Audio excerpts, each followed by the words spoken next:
Big Bird RC.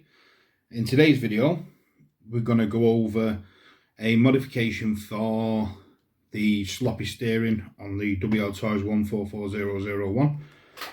Now on these vehicles they have a terrible amount of play in the steering arms as standard.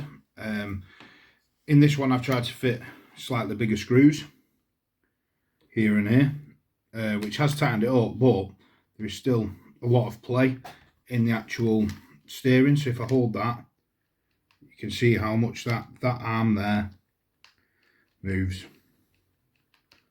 It's quite a lot really, especially in a high speed run car. Your wheels will be like that, and you don't get the positivity on the steering when you steer, because it'll have play before it moves, as you can see. So what we can do is we can modify the steering arm. So this is my other 144001, which is had a lot of modifications done to it. This is the grey shark, as I call it, with little teeth. This has had a modification to the steering arm there, and if you look at this one, there is no movement in that anymore. So when you move the steering arm, the steering actually moves. It doesn't stop and then move, or the arm doesn't move and then the steering works. It's quite a simple mod. We remove this arm and we drill it out to 6mm, and then just let me move this out of the way. We use some insert bearings. Now these are the MF63ZZ. So what it is I'll show you. I'll get one out of the bag. I'm going to show you how to do this modification. I'm just going to show you what you need to do to achieve this first. So they're relatively cheap. I think I paid £2 for 4. So the 2 that are on the second vehicle I showed you, my Basher build, and these 2 that are going on my speed run. So they are actually flanged. So when you drill the 6mm hole and put these in, they can't go down because they have a lip on them. They have a bearing inside them, so it spins rather than notches on the standard one, because obviously there's no movement. It's, like I say, it's a very easy modification to do. What we've got to do is we've got to remove the steering arm from this vehicle. So we have to remove the radio tray from the vehicle, and then remove these 2 screws from here. So what I'm going to do is I'm going to remove them here now on camera, but I'm going to actually do the modification of the drilling outside, out of the way. So I just need an Allen key for my screws that I've changed, because I prefer the Allen key heads because they don't round off as much with the cheap screws that come with the 144001. So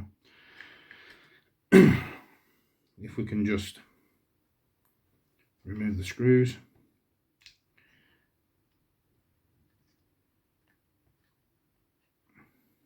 From this body.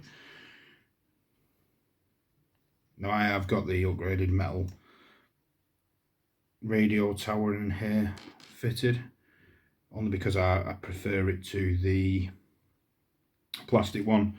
The only problem I've found is the recess in this one is a lot more than the recess in the plastic one, which is not as big, so it can restrict your battery choice.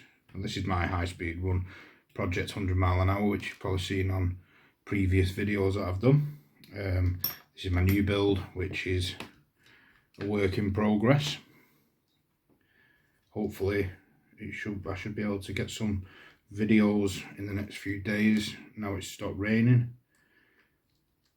of how fast this goes as it is. And then we're gonna, if it doesn't hit the 100 mile an hour, we're gonna look at possibly changing motor, the gearing to Mod 1 gearing, possibly changing the, could potentially change the ESC to a 4S capable one, which would give us a lot more oomph and higher RPM and speed. So there's a lot of opportunities to move. This is just a base model that I've built. It's actually my first project of this caliber. So once the radio tray is removed, we can get access to these two screws here, which again I've changed out for Allen keys because I just find they're a lot easier to deal with. So one out. I'll remove this one. Sorry if I'm waffling today, it's just the fact that I've got to remove these and I've got to show. Right, so that is what we remove, and then we elongate these holes to 6mm using a 6mm HSS drill bit. Now I can't show you the drilling out of it because I have to do the drilling out outside and the lighting's not great outside. There's too much sun, so you get too much glare, but you need to elongate these holes to 6mm to allow for these bearings to drop inside. So I'm going to nip outside, elongate these holes, and I'll be back in a second. And we're back. Now you can see I've elongated both these holes to 6mm. We then take our new bearing cups and we insert them into the 6mm holes. They can take a bit of persuasion to get in, shall we say, sometimes. Now that's the modification. So when your bolt sits in there, it fits snug and you don't get the movement.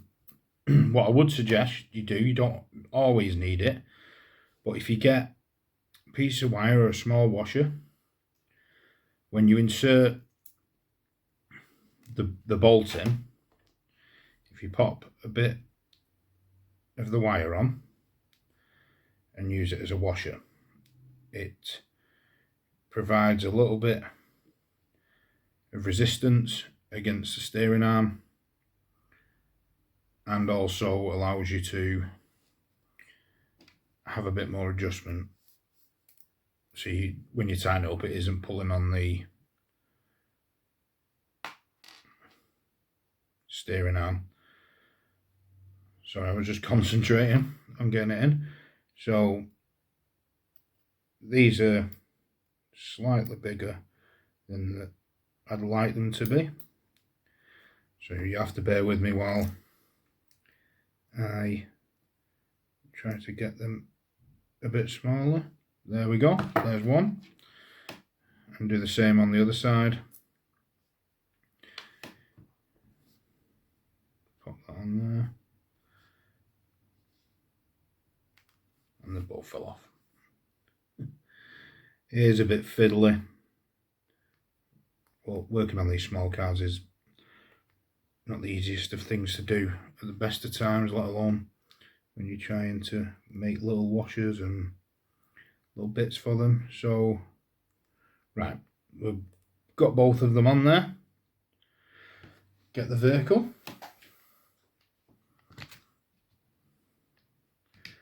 Make sure everything's in its place where it should be. We then reinstall the steering arm back into its place, like so. Just gonna get these bolts slightly in with the washers in, so that we don't have any issues and lose the brass washers. Now I could edit this video and show you, oh, I did it straight away, but I'm not going to do that because you won't believe that I've done it when you do it yourself. You won't believe that I've done it in one go. But both brass washers are on there now. So if we tighten them up, nip them up nice. If you remember from the beginning of this video how much play was in them wheels, you can now see that the play is eliminated. So when everything's tightened back up, which we'll do, because I'm not going to show you an unfinished product, but this is a really cheap way of getting rid of the flex. I have seen on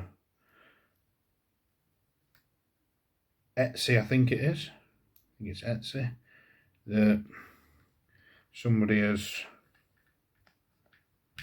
got a set of bars you can buy off them, but they're quite expensive, especially with the shipping from America.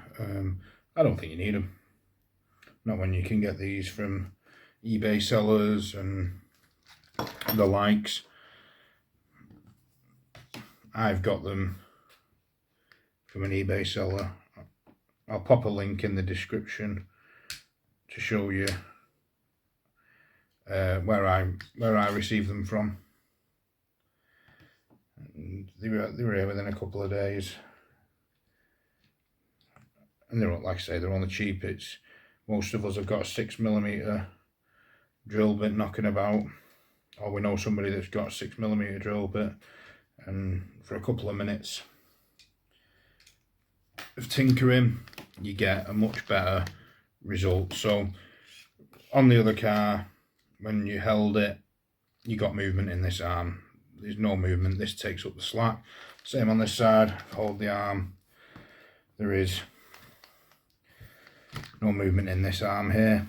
It's nipped up, so it'll also help with keeping your wheels aligned and keeping the vehicle straight. It'll also help with the sloppy steering, so you'll actually get steering now rather than movement then steering, movement then steering. It takes out all the play, and it is such a simple mod. And as you can see, the original bushings are there on the other bolts. But yeah, that's it really. That's how simple it is to recreate what I've done. It's cheap, it's cheerful, it works. I've not had any issues with the other one, and hopefully if you follow my steps you won't have any issues yourself. It's self-explanatory. If you need any help or advice, you can always contact me on Facebook at Big Beard RC, or drop me a message or a comment on YouTube, and I'll gladly help anybody out. So yeah, well, I'm going to end that video here. Probably sick of hearing me waffling on anyway. So I hope you all have a good day. If you like what you see, like and subscribe. Check out my other videos, and I will see you on another video.